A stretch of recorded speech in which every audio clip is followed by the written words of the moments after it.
Philippine, Gaëtan, Olivier, Barbara, Simone, Nadine, tous ces Français ont été tués par des migrants clandestins. Et ils seraient encore en vie si nos frontières avaient été correctement tenues.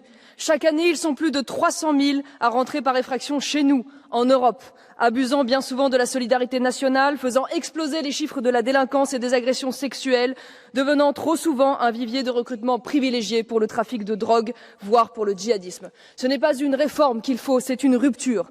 Pour mettre fin à cette folie, les solutions sont connues. Il faut arrêter de financer les ONG complices des passeurs. Il faut nous coordonner pour démanteler les réseaux de trafiquants d'êtres humains. Il faut refouler systématiquement par Frontex les embarcations illégales. Il faut établir un blocus militaire naval en Méditerranée. Il faut financer les murs réclamés par de très nombreux pays. Il faut multiplier les accords avec les pays de départ, comme l'a fait Giorgia Meloni. Il faut rendre le droit d'asile exceptionnel. Et enfin, il faut réformer la directive retour. Face à l'explosion des flux, il faut une triple frontière nationale, européenne et dans les pays de départ. C'est une urgence si nous voulons que l'Europe reste européenne. About 3/4 in my country, the Netherlands, and everywhere in Europe, of women have been at some point in their life, and that has been so for a very long time, a victim of sexually inappropriate behavior or harassment. I have been a victim of that, and a lot of women in this house probably as well see the statistics.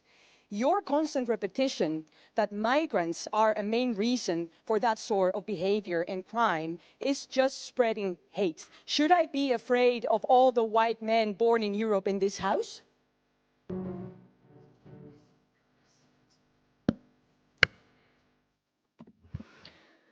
Madame, ce n'est pas moi qui dis cela, ce sont les statistiques officielles de mon pays. Sachez, pour ne vous donner que quelques chiffres, que 70% des viols qui ont été commis dans les rues à Paris l'ont été par des étrangers. Sachez également que 60% des agressions sexuelles qui ont été commises dans les transports en commun dans la région de Paris l'ont également été commises par des étrangers. Tous les chiffres démontrent qu'il y a une surreprésentation des étrangers dans tous les actes de délinquance et de crimes dans la société française. C'est un fait, ça vous déplaît, mais la politique migratoire laxiste que vous défendez met en danger les femmes parce qu'elle importe des prédateurs étrangers dans nos pays et ce sont nos filles et nos mères qui en sont les premières victimes.